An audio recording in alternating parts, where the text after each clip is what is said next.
And we are now starting, we're continuing on Unit 2 in our acoustics course, 110, and we're moving from the top of page 3 in your notes.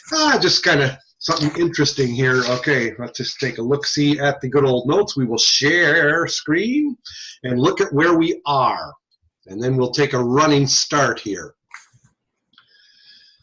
And click on the good old notes. There we go. So in our notes, all the way, starting from the top, quickly, just to sort of review, okay, we talked about measuring the intensity in decibels, and we said this to really put a star by this one, that pressure is force over an area. And we talked about measuring sound in terms of power, which is watts per centimeter squared, and we talked about measuring sound in terms of pressure, which is dynes per centimeter squared. And we said we could use either one, but power looks at what was produced and pressure looks at what was received. And the ear works like a pressure device because it receives sound. And then we moved on down and we talked about what's the softest it took to just barely hear. Let's define what zero is. And we stressed the importance of saying, what does zero mean? And we said, okay, 0 decibels, stick with sound pressure. Okay, the softest pressure against the eardrum required to hear a 1,000 hertz tone, B, at 1 meter distance from a speaker, C, with 2 ears. What was the softest pressure it took? And we saw that that pressure, in terms of dynes per centimeter squared, was, let's look at the picture here, 0.0002, right where I'm circling here with my cursor. 0.0002 dynes per centimeter squared against the eardrum. That was the softest pressure required to hear a 1,000 hertz tone at 1 meter distance from a speaker with 2 ears. We call that 0. And now look at, as I move my cursor to the right, if we take 1 0 away, now you're at 0.002 dynes per centimeter squared. That's 10 times the pressure of 0.0002. And look, we've gone up to 20 dB.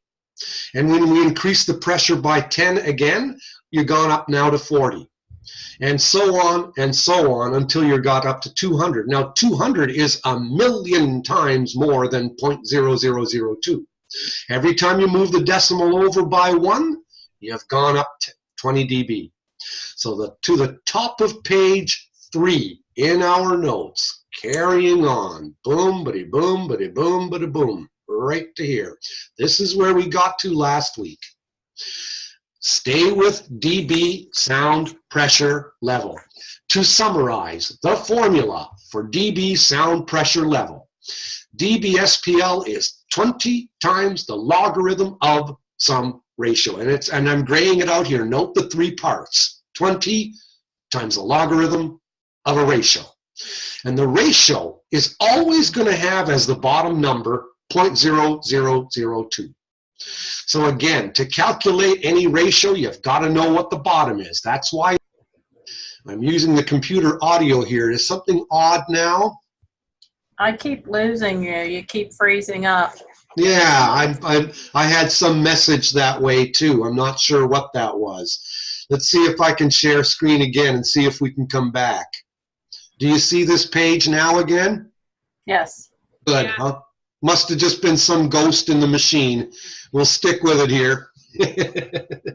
I'm going to check my internet connection too, just to make sure. I'm just looking at that a second here. It says connected, so we're okay that way, but okay. At any rate, here we go. Again, to calculate any ratio, you've got to know what the bottom is. You've got to know what 0 is. So if you want to tell if a high-rise apartment is 10 times taller than a house, you got to know where the ground is. And the reference or ground for dB-SPL is 0 dB-SPL is 0.0002 dynes per centimeter squared. Put a star by that. It's grayed out for a reason. This little paragraph at the top of page 3 summarizes everything.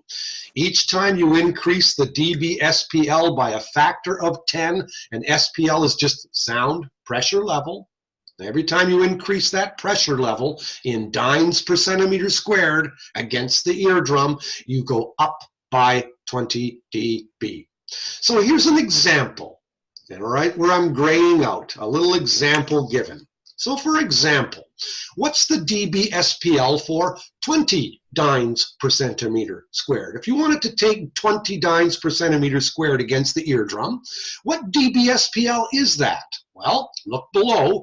N dBSPL, in other words, the one in question, is 20 times the logarithm of the ratio.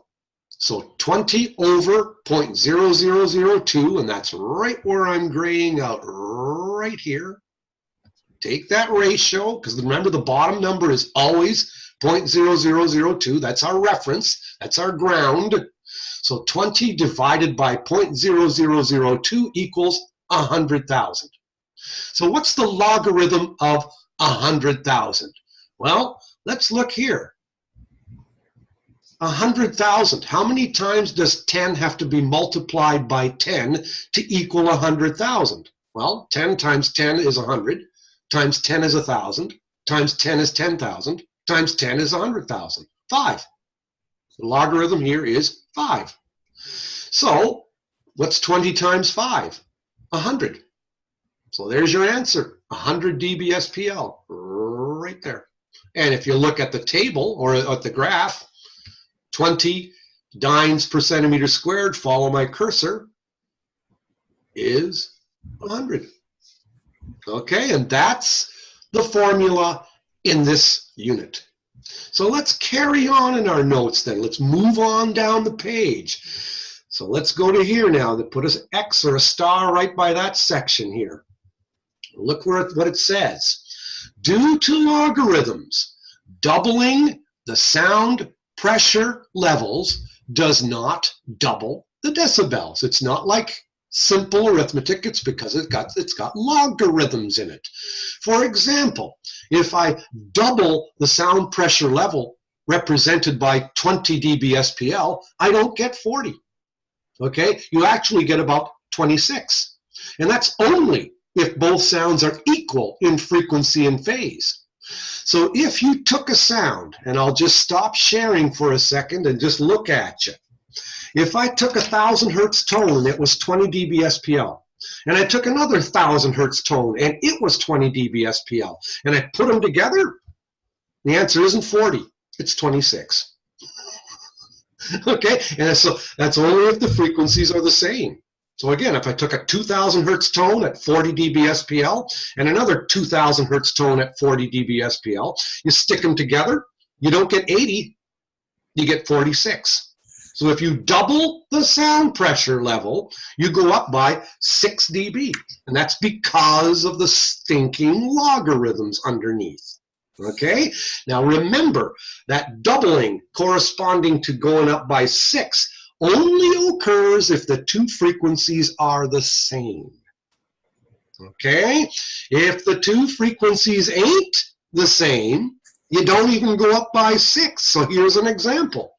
If you took a 1,000 hertz tone at 20 dBSPL and a 2,000 hertz tone at 20 dBSPL, those two summed together are 23. 23. So if you double the sound pressure by adding two frequencies that are different from each other, instead of going up by 6, you only go up by 3. So now let's take it to a case example of real life. Let's say you work for the state safety insurance board or something like this, and you want to measure in a factory if the noise level is dangerous for the employees. You want to know if the noise level is bad for someone's hearing. And you took a sound level meter and you measured a machine and it was making 90 dBSPL. And then right beside that machine was a second machine and it's also making 90 dBSPL. And your job is to figure out what the sum total is. Well, guess what? The sum total. You can't assume that the two machines are identical. They're going to be different because in real life they're going to be different somewhat. Even if they're from the same company, they're going to be making slightly different noises. So one machine making 90 dB SPL plus another machine making 90 dB SPL, sum total 93 dB SPL. Okay, because they're not assumed to be identical. It's only if the two frequencies are completely identical that adding them together, you go up by 6. Most of the time, if you double the intensity of something, you're adding two unequal things together, and then you only go up by 3. Okay? It's very important, and let me give you an example here about a choir. Let's say a lady is singing, okay, at 70 dB SPL. And then suddenly you have 10 ladies singing at 70 dB SPL. How much do you go up by? Okay, now think about this. Are the 10 ladies identical? No, they're 10 different women. Okay? But if they were identical women, let's say you had one lady singing at 70 dB SPL, and suddenly 10 clones of her are singing at 70 dB SPL because they're all identical. Now you've got a pressure increase of 10. So how much do you go up by? Well, let's look at our graph. Share screen. If we share screen, all things given to be identical, look at my cursor. If I increase the pressure by a factor of 10, I go up by 20. So if you had one lady singing at 70 dB SPL, and suddenly you had 10 identical ladies singing at 70 dB SPL, you'd have a sum total of 90. Because when you increase the pressure by a factor of 10, you go up by 20 dB. Okay? But now, I'll stop sharing for a second, pretty soon. What if you have one lady singing at 70 dB SPL, and now suddenly you have 10 different ladies singing at 70 dB SPL? Now, how now, brown cow? What's the sum total? You're not going up by 20 anymore. You're only going to go up by 10 because the ladies are different. Just like when you added the two tones together, and if they were identical, you went up by 6. But if they were different, you only went up by 3. Well, 3 is half of 6, and 10 is half of 20. So the rule of thumb here is if you increase the pressure by a factor of, say, 10, you're going to go up by 20 dB, but that's only if all the frequencies are identical. And most of the time, they ain't. So if you increase the pressure by a factor of 10, you usually go up by 3. Okay? And break it down to doubling instead of going up by 10. Back to the machines. One machine making 85 dB SPL plus a second machine making 85 dB SPL. You assume they're different. So 85 and 85, you doubled it now, you go up by 3. The sum total, 88. Okay? If they were identical machines, then 85 plus 85 would equal an increase of 6. So you'd be at 91. All right, and this is the stuff. I'll take you now back to your notes, and we'll look at this carefully. We'll read together. I've talked, and now let's just read a little bit. Good, okay. Read that paragraph right here. Due to logarithms, doubling the sound pressure levels does not double the dBs. For example, if you double the SPL represented by 20 dB, you don't get 40. You actually get 26. And if both sounds are equal in frequency and phase, if the two sounds are identical in frequency and phase, adding them together is a 6 dB increase. And so you could see here, this little table right here, if you assuming everything's identical, a pressure ratio increase of 2 to, whoa, that was weird. A pressure ratio increase of 2 to 1, you go up by 6. Or an increase of, 10 to 1, you go up by 20. An increase of 100 to 1, you go up by 40. An increase of 10,000 to 1, 80. 100,000 to 1, 100. A million to 1, 120. That's this graph shown here. Okay? That table. But in real life, you're normally not adding things of equal frequencies together. If you have two different frequencies of the same SPL, adding them together increases the dBSPL by only half. In other words, only 3. So 45 dBSPL plus 45 dBSPL equals 48 dBSPL. You're assuming that the two sounds are different.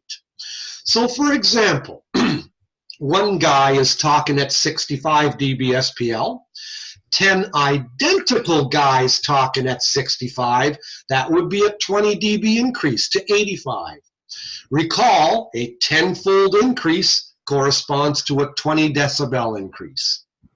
However, if 10 different guys each are talking at 65 dBSPL, then you've only gone up to 75, because that's only a 10-fold increase in pressure.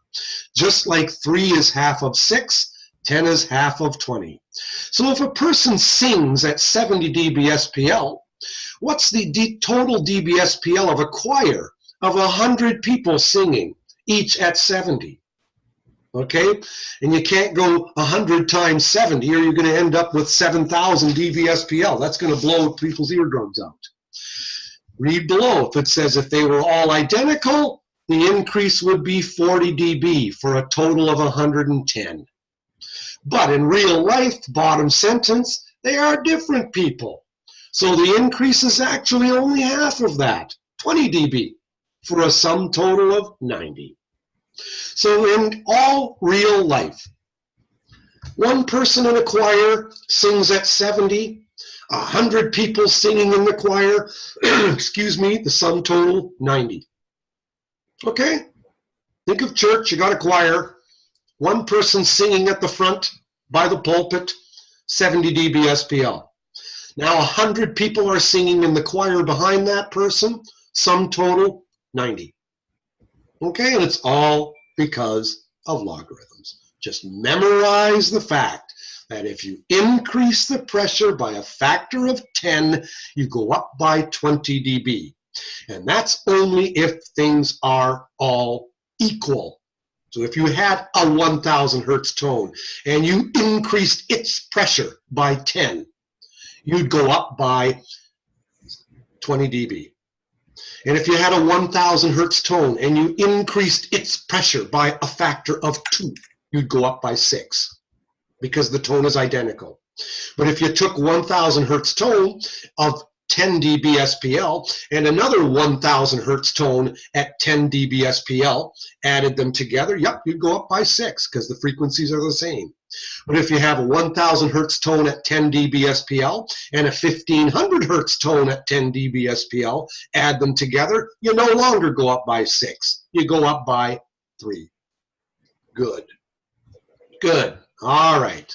You are mastering what is called the most difficult part of this course. It's this unit. Okay? Most people have trouble with this unit. The main thing I'm saying is just get certain foundations laid down, and you'll be all right, Jack. Okay? Memorize that little formula. I'm never going to give you odd numbers. I'm always going to give you numbers they'll always be either 0.002 or 0.02 or one of these numbers there. Ooh, don't like that. I'll just kind of don't change that, Ted. Go back. Okay. But I would always be giving you one of these numbers that I'm circling over top of that denominator of 0.0002, and you'd have to work backwards to calculate what the dBSPL was. The other questions I would ask is about doubling the sound pressure or increasing it by a factor of 10 and all that stuff, the stuff we just went over. But now let's go to our notes and get to the top of page 4. Here we go. Deep breath, sip of coffee. Oh, mine's just about done. All righty, Jack. Okay, also starting right at the top of page 4, In real life, you aren't always adding two equal dBSPLs together. So not only are they different in frequency in real life, but also you're not often adding a 20 and a 20, or a 40 and a 40, or two machines, one making 90 and the other one making 90, okay? You're much of the time,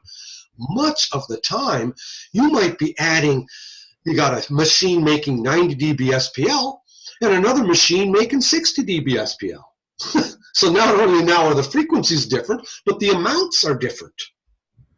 And that's where I ask you to now keep your mind open. Let's go to share screen. Let's go to our PowerPoint and let's look at the very first slide. Look at the mouse and look at the elephants. Okay, the dBSP, the pressures represented by the different decifriction bells. Look at the table here. 200 dynes per centimeter squared is 1,000,000 times more the pressure than 0.0002. And yet, when you look at the dB range on the vertical axis, it only goes from 0 to 120. So the vertical goes from 0 to 120, and yet the horizontal goes from 0.0002 to 200. So the horizontal has like 1,000,000 increments, and the vertical only has 120. Well, we did that because of logarithms. It's times 10, times 10, times 10, times 10. What I'm trying to say here is that actually 90 dBSPL is way more pressure than 60. 90 might look like only 30 dB more than 60, but in reality, the pressure that it represents is, excuse me, beaucoup more. So, buttons and become a tailor. What does this mean in plain English? It means this. 90 dBSPL plus, say, 60 dBSPL is basically 90 dBSPL. Think of it. An elephant plus a mouse is basically the elephant. If you took an elephant and weighed it, and it weighed a ton, and then you put a mouse on the elephant's back and you weighed them together, you'd basically be at a ton. Okay? So basically, an elephant plus a mouse is essentially an elephant. And you can think of the elephant as the bigger value of the dBs, and think of the mouse as the smaller value of the dBs. So basically, 90 dBSPL plus, say, for example, 60 dBSPL is going to be like 90 point, I mean, the 60 is going to add something, of course, because a mouse does weigh something. So a mouse on top of an elephant is going to be a little bit more than the elephant by itself, but basically, to round it off, you're essentially stuck with the elephant. And that's what I'm trying to tell you about the top of page 4. So when you look at the top of page 4, read with me. If you add two dBSPLs together, where one is at least 9 more than the other, your total increases by something closest to 0. For example, 45 dBSPL plus 36 dBSPL, that's 9 dB difference, is basically, if you did the math, and we won't, but if you did the math, you'd end up with 45.5. That's an increase of 0.5. Take another example, and that's the mouse and the elephant. Take another example, 90 dBSPL plus 80 dBSPL. They're 10 dB difference, okay? That's a sum total of 90.4. 90 dBSPL is the elephant, 80 at dBSPL is the mouse. Even though they're only 10 dB different, the pressures represented by the 90 are so much greater than the pressure represented by the 80. And that's because of this whole table here. That's because of this. All right, back to your notes. So there is actually a PowerPoint table, and I'll show it to you, and it describes what I'm pointing out here. Okay, let's look at it together. And let's keep it simple. Here we go. To add, look at this. I got this from a journal. To add 85 to 90. Look at this. 90 is the elephant, 85 is smaller. But actually now, the 85 isn't really the mouse because 85 is only 5 dB less than 90. So these are getting somewhat close. It's kind of like adding an elephant plus a deer or an elephant plus a cougar. Okay, so the smaller one is a bigger animal than a mouse. So what's the difference between 85 and 90? 5. It says, so find the difference between the two numbers, which in this example was 5, and then look for 5 on this curved line, and that's going to be here. And you go 5, and then work your way to the left. And what do you have here? About 1 point something. The bottom one is 0. Here's 1. Here's 2. And here's 3. So if the difference between your 2 dB values that you're adding together was 5, one being 90 and the other one being 85, you'd look at the 5 here, you'd go down to the curve, go to the left, and you're probably at what they call 1.2. Here's 1, 1.2, 1.4, 1.6, 1.8, 2. So you're at 1.2. Okay, you'd add 1.2 to the larger of the two values. So 85 plus 90 is a total actually of 91.2. Okay, and that's what this table here is describing as well. That's grayed out. Same thing. This table here corresponds to this PowerPoint slide.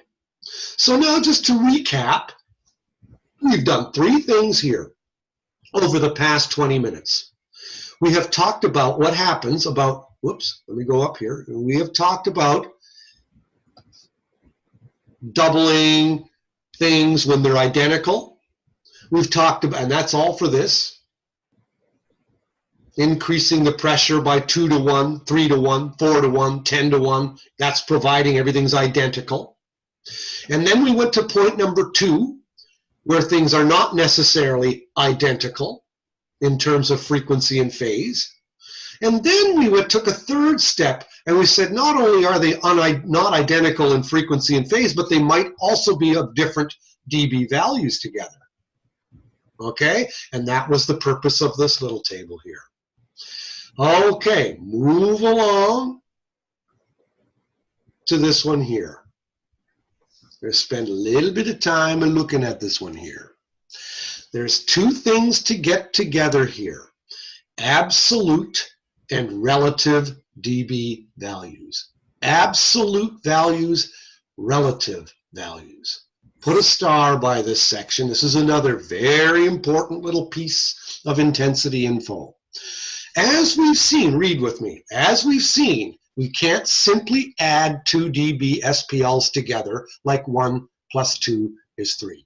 And that's because each dB SPL value is absolute, meaning it is referenced to the ground. There it is. There's the ground for you, 0.0002 dynes per centimeter squared, which is 0 dB SPL.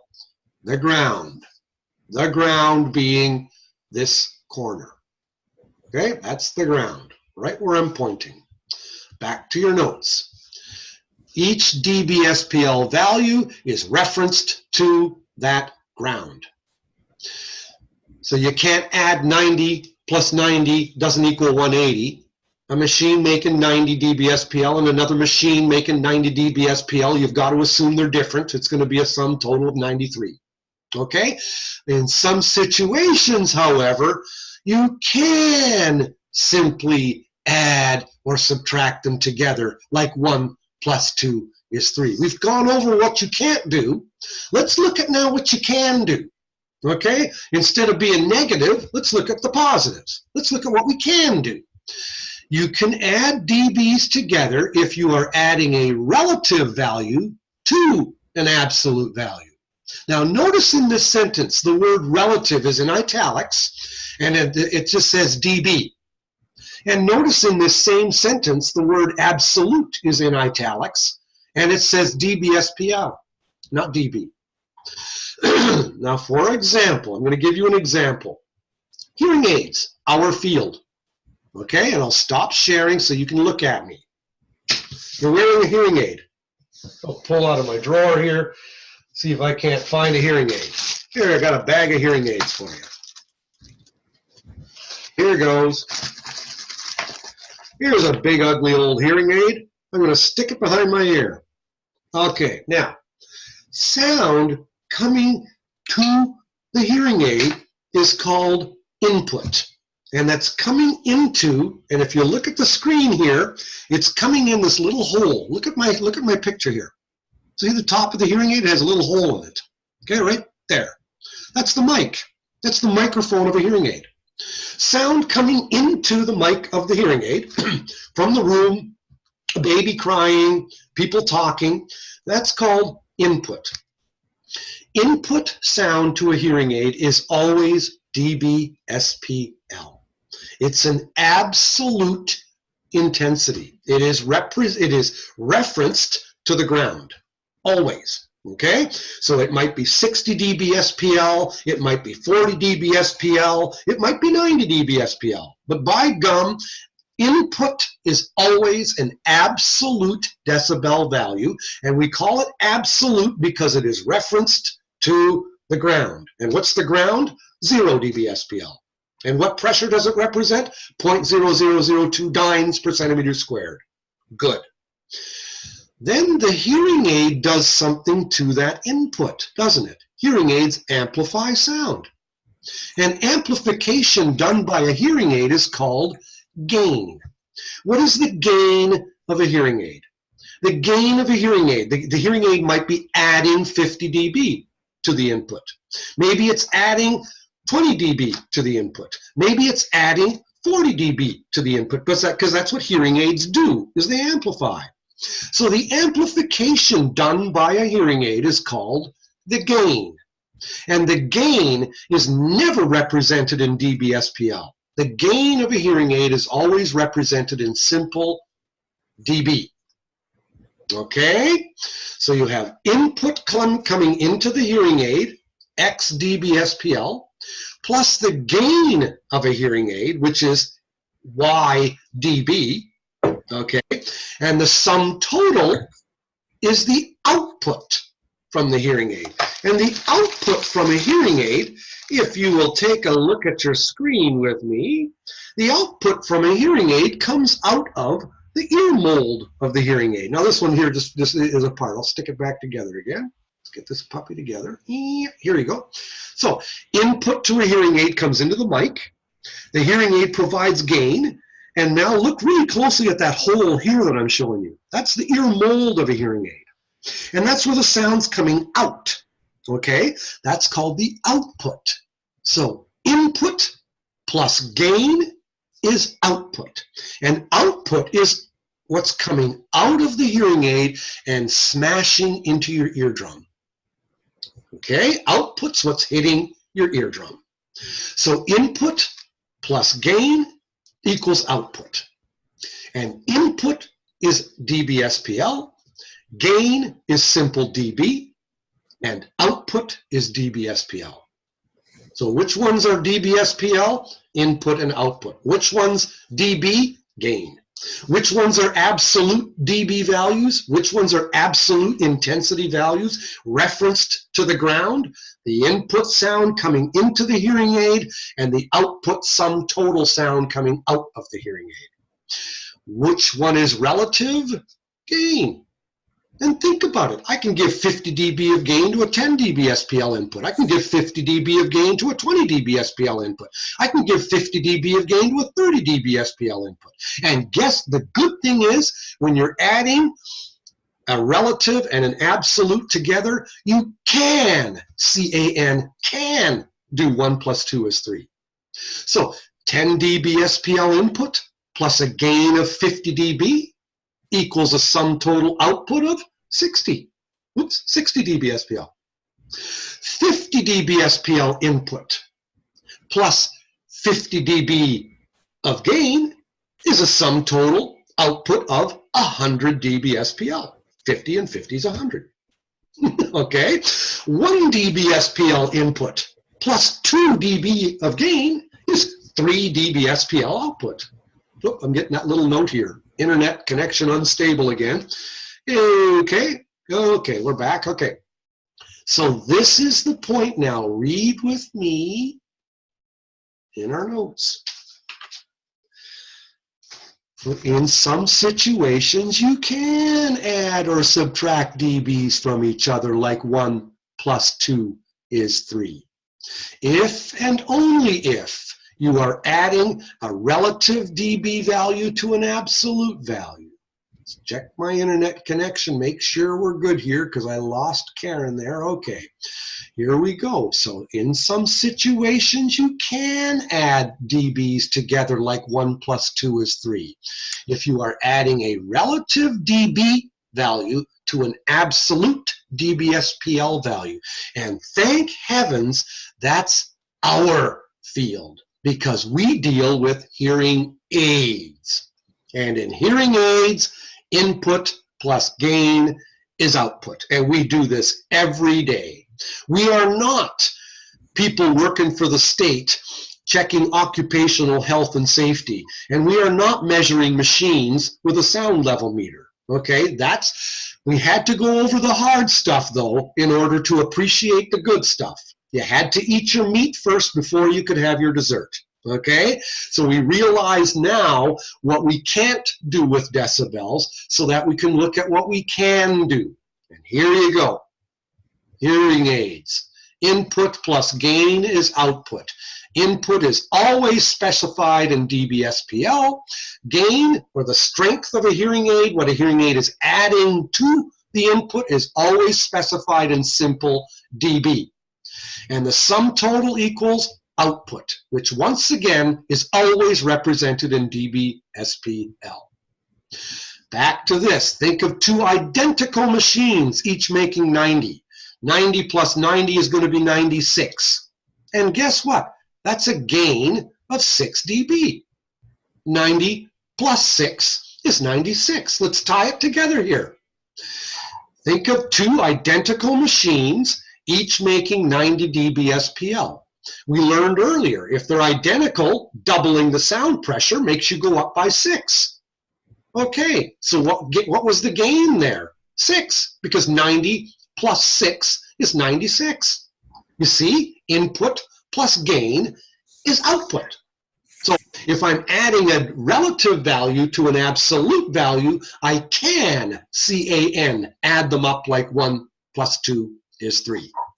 And if read here, of course, in real life, they can't be identical machines. 90 dB SPL plus 90 dB SPL is in reality 93 dB SPL. And again, though, this is a gain of 3. 90 plus 3 is 93. To grasp absolute and relative, think of time. Think of time. In Maryland, you're 3 hours ahead of me. I'm on the Pacific Coast. Your time is Eastern Standard Time. That's your reference. Okay? My time is Pacific Standard Time. That's my reference. Okay? You can't add, so it's 4 p.m. or 6 p.m. Those are referenced to your time zone. You can't add 4 p.m. plus 6 p.m. It doesn't make any sense. They're two absolute values.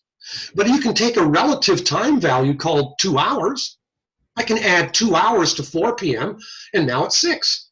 I can add 2 hours to 6 p.m. and now it's 8. Well, see, you think of it, the term 2 hours would be a relative time value. 4 p.m. is an absolute time value. I guess that's an analogy you can kind of think about when thinking about the decibel. The decibel from hell. Okay. Down to here. 0 decibels SPL and negative values. Now put a star by this sentence here. Always remember that 0 decibels SPL does not mean no sound. It's not an absence of sound.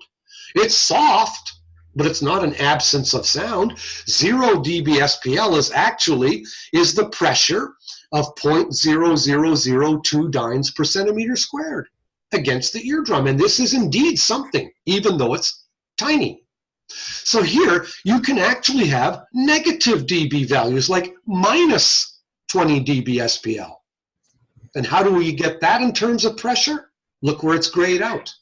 You're just sticking more zeros in front. Okay, instead of 0.0002, now it's 0.00002. You got 4 zeros in front instead of 3. And if you've got 4 zeros in front of the 2 instead of 3, you've actually gone down. You've decreased your pressure by a factor of 10. So now you've gone down by 20 dB.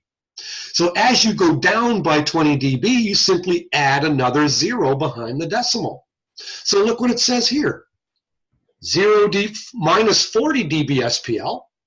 Minus 40 is a pressure of point, and now you got 5 zeros behind the decimal. 0.00002 dynes per centimeter squared. Okay?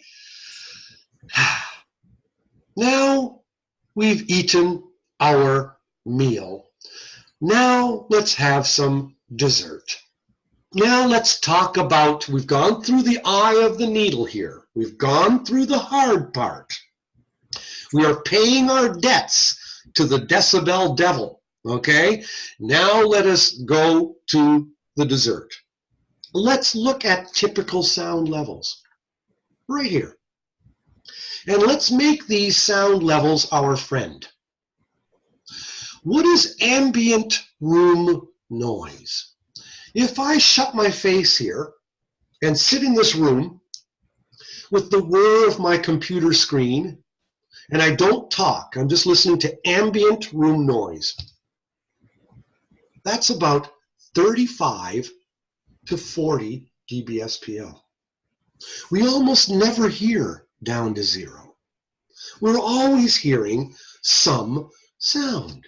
Even when you're sleeping, the air conditioner might be going on, or your window might be open a crack, and there's just a little bit of ambient room noise. Ambient room noise is around 35 to 40 dB SPL. In a quiet library where no one's talking. A whisper is around 40, 45. Hello, how are you? Speaking softly. Maybe it's 50. Average conversational speech at 1 meter distance. Hello, how are you doing? What did you do today? Oh, I got up kind of late, blah, blah, blah, blah, blah. Average conversational speech is about 60 to 70. Say 65. 65 dB SPL. 60 to 70. Yelling is around 80.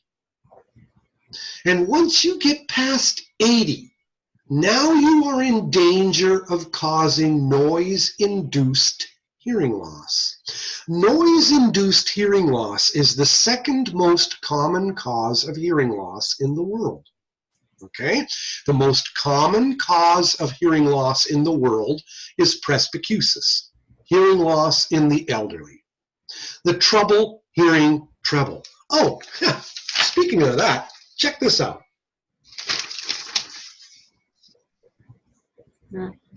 I wrote an article and it got into the old newspaper here. Thought I'd show it to you. The trouble with treble, presbycusis, okay? And it's a hearing aid company that's trying to sell their hearing aids and stuff and things. But I kind of like the bottom of it here where it shows that some things get to be obsolete, and it shows this guy with an old-fashioned cell phone. It's great. Anyway, so hearing aids, by the way, as you may know, don't look like this anymore. The one that I'm holding up here is an old beige banana that people used to wear about 30 years ago, just so you know that. And I know, Karen, you're working in the field, or I can see a sound booth behind you, so you are probably well aware of receiver and canals and all that. So we still have a lot of people that use those. Yeah, yeah. What, that use these big guys here? Yep. Yeah, they're usually high power. They're usually fairly strong. The receiver and canal hearing aids are kind of cool, though. I mean, they're a whole different ball of wax. Of course, you're talking these little guys here. So anyway, So once you start getting past 80 dB SPL, you're in danger territory. The second most common cause of hearing loss is noise-induced hearing loss. We live in a noise-polluted society. Let's face it, if you can hear someone's headphones and you're not listening to the headphones, what's hitting his or her ear is at least 80 dB SPL. Okay? It's like we don't stare at the sun because we know you're going to go blind. But for some reason, people seem to think that the ear is impervious to the ravages of noise, and it ain't. 85 dB SPL for 8 hours a day can cause permanent noise-induced hearing loss. In some states, the number will be 88. In some states, they will be a little bit different. They'll say 90 dB SPL for 3 hours a day will be causing noise-induced hearing loss. But basically, it's around 85, 88, something like that. That's usually drawn as the cutoff. And then there's always the time exposure. So for example, if 85 for 8 hours a day causes noise-induced hearing loss, 90 dB SPL is allowed for 4 hours a day. Each time you increase the SPL by 5, the allowed time gets cut in half. And so based on that, 95, you'd only be allowed for 2 hours a day. 100, 1 hour a day. 105, a half hour a day. 110, 15 minutes. Okay, so as you start at, say, for example, 85 for 8 hours, and then as you go up to 90, if you go up by 5, the allowed time exposure gets cut in half. That's the general rule of thumb for noise-induced hearing loss. So now let's look at our typical noise levels again, and we'll sort out the BS from the true. So this stuff here is fairly true. Okay, lawnmower, jackhammer, and now the threshold of pain. Now here's something called the inverse square law. You don't have to don't worry too much about this. This is just saying, hey, as you double the distance, sound gets softer. Duh. Okay, so what's two things you can do to prevent noise-induced hearing loss? A, wear earplugs, or B, increase your distance. And some say that as you double the distance, your sound intensity goes down by 6 dB because you doubled the distance. Okay? Kind of something like doubling the sound pressure, you go up by 6. If you double the distance, you go down by 6. And that would only be, though, in a perfectly free field, but don't worry about it. Instrumentation that measures in decibels. Well, let's look at something like that. It's called a sound level meter. Okay, and you look at a sound level meter. I like this one here. Stop useless noise. And noise-induced hearing loss, by the way, on an audiogram looks like this. Okay, the X's and O's on here represent, the X's are left ear, the O's are right ear. This person has really good hearing because he can hear at 10 decibels. But look what noise did to his hearing. It decreases your hearing ability at 4,000 hertz. And as you keep exposing yourself, that V notch gets bigger and bigger. And it's interesting that the hearing gets better again at 8. Okay? But this is the earmark, so to speak, to a clinician that a client has had noise exposure. And the noise-induced hearing loss looks like this. If you follow my cursor, presbycusis would go down like a slope. Okay? Noise-induced hearing loss has a notch in it. It's like a mouse came in and took a chomp out of your hearing. And that chomp, or that bite, occurred at 4,000 hertz. So that's just the typical audiogram associated with noise-induced loss. So here's some studies about permanent noise-induced hearing loss for 3 different exposures. 85, 90, 95, done by all different people, okay? All different people, but that's where they came up with the knowledge of, okay, 85 for 5 hours a day, 90, you know, for some people say for 11 hours a day. There's all these different exposure levels, but don't worry about this. Realize that the rule of thumb is that as 85 is usually the cutoff, and as you're usually allowed about 8 hours exposure to it, and as you increase the decibels by 5, the allowed time exposure gets cut in half. Here's a sound level meter, and I'll bring it up closer so you can see it mo better, okay? And here's its mic, and it's measuring the sound intensity. Now, we don't do this in our field. We use hearing aids in our field, but this is what people who work for occupational health and safety use, and they're the ones that got to talk about a machine making 90 and another machine making 90. And this is another way of calibrating sound level meters. This is another sound level meter, and the one on the right is a dosimeter. It represents the length of time someone's been exposed. So the guy wears this on his belt or her belt. And it tells you at the end of the day what you were exposed to over the time. What noise dose did you get? What dose of noise did you get? So anyway, here's an audiogram with noise-induced hearing loss. There's that notch again. And now you're looking at the inner ear, and you're looking at the person who died, and they opened up his cochlea, and they're looking at the hair cell damage.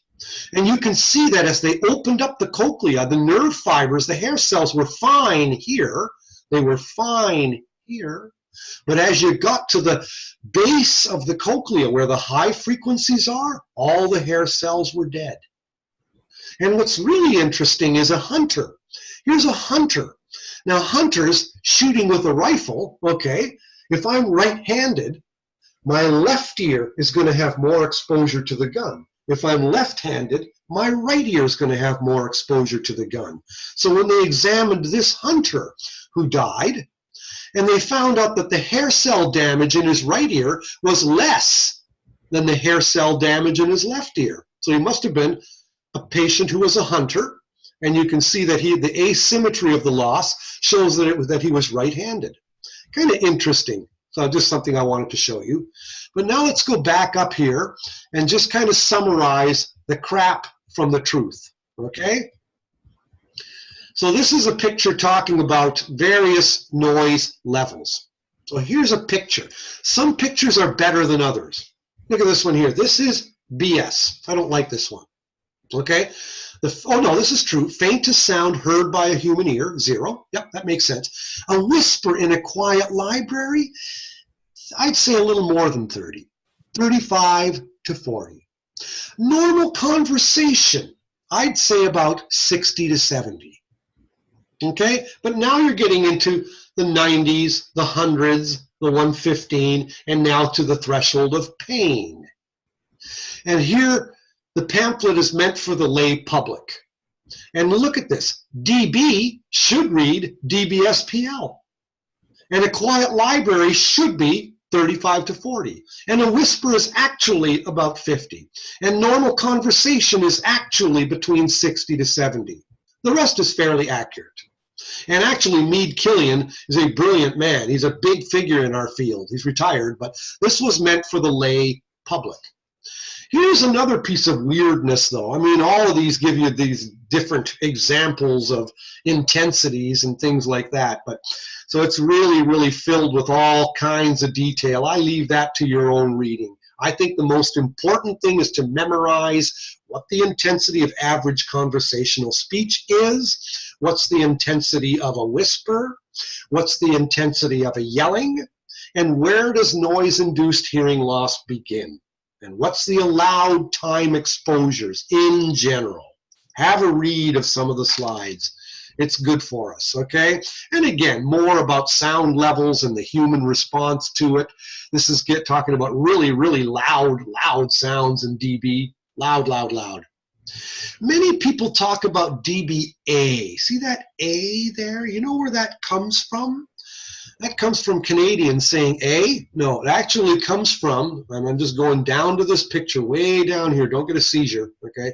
Way down, look at this.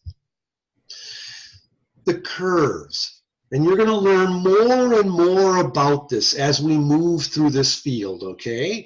The human ear is most sensitive to the higher frequencies, where I'm circling, because of the resonances of your outer ear and the resonances of your middle ear.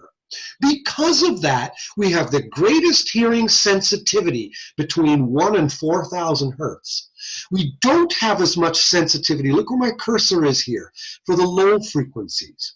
And that's what dBA takes into account, is that uneven hearing sensitivity across the frequencies. So anytime you see dBA, realize they were checking for noise that might cause damage to human hearing, because humans have this A-shaped curve of hearing sensitivity. So dBA always means someone was walking in a factory checking for the noise level of machines. That's all it means. And the A just means, reflects the fact that we hear some frequencies better than other ones. Let's look at this picture here too. How much does ear, look at the word where it says attenuation. Attenuation is an important word. It means to quiet. It means the opposite of cranking it up a volume. So we wear earplugs to attenuate, to quiet. And this is a neat picture because it shows you how much various earplugs block out sound. And cotton balls, they don't block up much sound. They'll block out almost nothing in the low frequencies. Look where the low frequencies are, 125, 250. But as you get to the higher frequencies, they might block off or attenuate maybe about 10 dB. And then look at the bottom where it says foam plug. Now foam plugs are those little, I haven't got one on me, but I think you know what I mean. They're these little yellow plugs. They're made out of foam. They kind of look like this. Yeah. Okay? Yellow foam plugs that construction wearers jam into their ears. Those are pretty good. They block off quite a bit of sound. Look what they do at the bottom. They'll block off or attenuate by about 30, 35, 35, 35, and then whoa, 40, 45. Now look at this where I'm circling. The high frequencies, which are most important for hearing speech. Those are precisely the frequencies that are blocked off the most by foam plugs. But one might say, who cares? A guy working with a circular saw isn't talking to anybody. He doesn't need to hear anybody talking. Who cares? You pay 50 cents at the drugstore, you get the foam plugs, you jam them in your ear, and you protect your ears against noise-induced hearing loss. Good for him. But if you were a musician, and if you were a musician in a band, and you wanted to protect your ears against noise-induced loss, you're also wanting to talk to the other musicians. And you don't want foam plugs then, because if you'll look with me, look what foam plugs knock off. They knock off the most at the precious high-frequency consonants. So instead of using foam plugs, they often use what's called musicians' plugs. And a musician's plug might look a lot like this. They're custom made, and now they cost about 50 bucks, 75 bucks a piece. They cost money, okay, but look what they do. Look at the top, this blue. That's your outer ear canal resonance. Remember, we've covered that in outer ear anatomy. Whoops, I'm getting this weird message that things are unstable again. Let's just make sure we've got it here. I'm going to click on this guy. We're almost done. Just about done here. Okay. I don't know if I'm coming through or not. Karen, am I coming through or not? Can you hear me?